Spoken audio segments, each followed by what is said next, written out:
Okay, cool. I'm ready. Okay. All right. My name is Tshepo Masango Chéry. I'm a Black Studies scholar that historicizes questions of faith and freedom.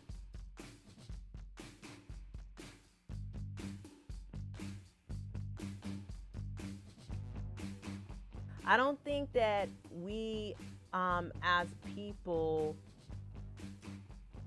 fully fight the fight and live the struggle, whatever the struggle is, whatever the historical period is, without any level of faith.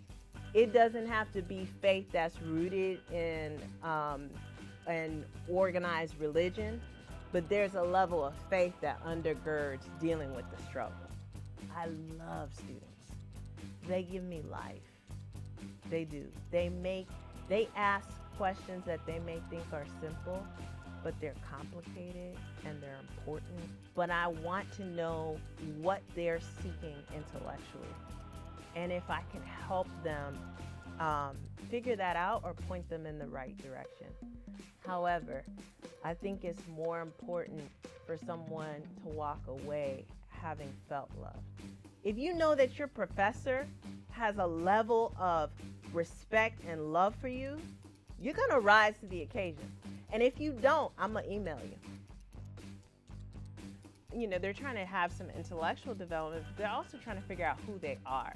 So if I can sort of model to them ways to be authentically grounded in self, then to me, that's half the job of teaching, right? I'm teaching them critical thinking skills. I'm certainly teaching them writing skills. I want to introduce them to all kinds of historical modalities, but I want to teach them about what it means to stand in a real sacred sense of who you are. And that's hard to do if you're not doing it.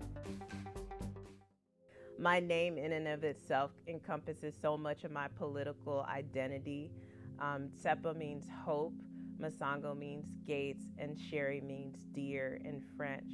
But most of my students know me as Dr. Chéry.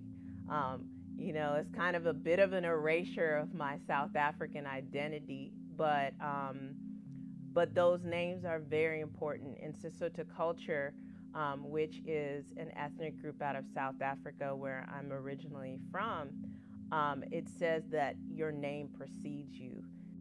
I fled South Africa when I was 6 years old by myself because my parents were anti-apartheid activists. My father grew up with Steve Biko, and so our lives were under threat for a number of years for the subversive documents that he had written, as well as the subversive activities that my mother had engaged in over time. So by the time that I was 6, all 3 of us were on a hit list. And so they made a decision to send me to the US. As I flew over the Atlantic, they were talking with some of their graduate student friends about who would take me in. Ultimately, a friend of a friend took me in at 6. So I traveled a lot, but I'm always trying to connect myself to a country that I left 30 years ago, which is South Africa. My heart is there, my people are there. I consider myself a daughter of the soil. So being South African is how I identify. You can have it all, you just can't have it all at the same time. You have got to understand the season that you're walking in and what you need to do in that season.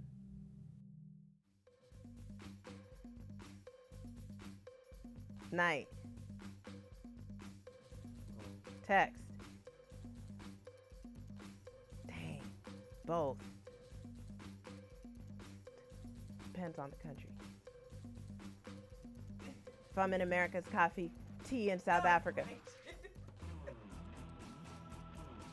Oh, singing. Horror. Vegetables.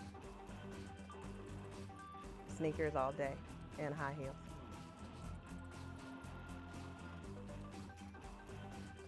None of them.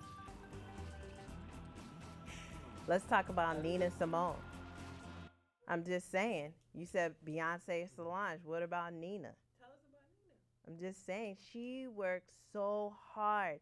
her songs, she didn't come into thinking about feminism. She didn't come into thinking about politics. She wrote from those places.